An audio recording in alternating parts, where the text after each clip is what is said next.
மண்சரிவு அதி அபாயமிக்க வலயங்களில் வாழும் பெருந்தோட்ட மக்களுக்கு மலையக மகிழ்ச்சி வேலை திட்டத்தின் கீழ் புதிய வீடுகளை அமைக்கும் நடவடிக்கை ஆரம்பமானது. பெருந்தோட்ட மற்றும் சமூக உட்கட்டமைப்பு வசதிகள் அமைச்சு இதற்கான நிதி ஒதுக்கீடுகளை செய்துள்ளது. அமைச்சர் சமந்த வித்யாரத்ன தலைமையிலான இந்நிகழ்வில் மக்கள் பிரதிநிதிகள் பலரும் கலந்து கொண்டனர். அதிக அபாயமிக்க வலயங்களில் வாழும் மக்களுக்கு விரைவாக வீடுகளை அமைத்துக் கொடுக்கும் வேலை திட்டம் ஜனாதிபதி அனுரகுமார் திசாநாயக்க தலைமையிலான இந்த அரசாங்கத்தினால் முன்னெடுக்கப்பட்டு வருகிறது. அது அனைவருக்கும் தெரியும். கடந்த வருடம் மார்ச் மாதம் நாம் கபர்கல பகுதியில் வீடமைப்பு நடவடிக்கைகளை ஆரம்பித்து அந்த வேலை திட்டங்கள் நிறைவடையும் தருவாயில் உள்ளன. எனவே இன்று ஆரம்பித்த வேலை திட்டத்தை 7 மாதங்களில் நிறைவு செய்யுமாறு ஒப்பந்தக்காரர்களுக்கு நாம் அறிவுறுத்தியுள்ளோம். இந்த வருடமே இந்த குடும்பங்களை இங்கு குடியமர்த்த முடியும் என நாம் எதிர்பார்க்கின்றோம்.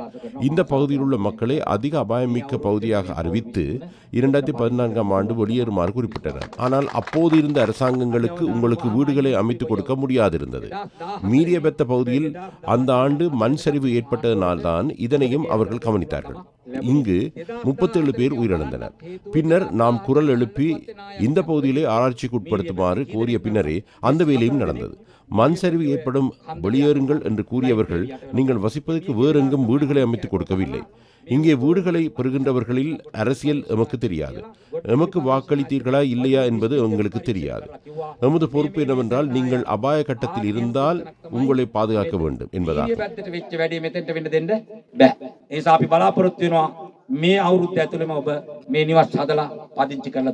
நாங்கள் 14 வருஷமா எங்களுக்கு வீடு பிரச்சனை இருந்துச்சு. சிலிப்போன்னு சொல்லி கொண்டு ஃபேக்டரியில் நிப்பாட்டுவாங்க. அதுக்கப்புறம் கொஞ்சம் பண்ணை விட்டுருவாங்க. எங்களுக்கு இந்த வரைக்கும் ஒரு முடிவு இல்லாமல் இருந்துச்சு. இப்போ வந்து ஜனாதிபதி ஆந்திரபிரதேச திசாநாயக்க அவர்கள் முன்னிலையில் வீடு உங்களுக்கு வந்திருக்குது. அவர் நன்றி தெரிவிக்கிறோம்.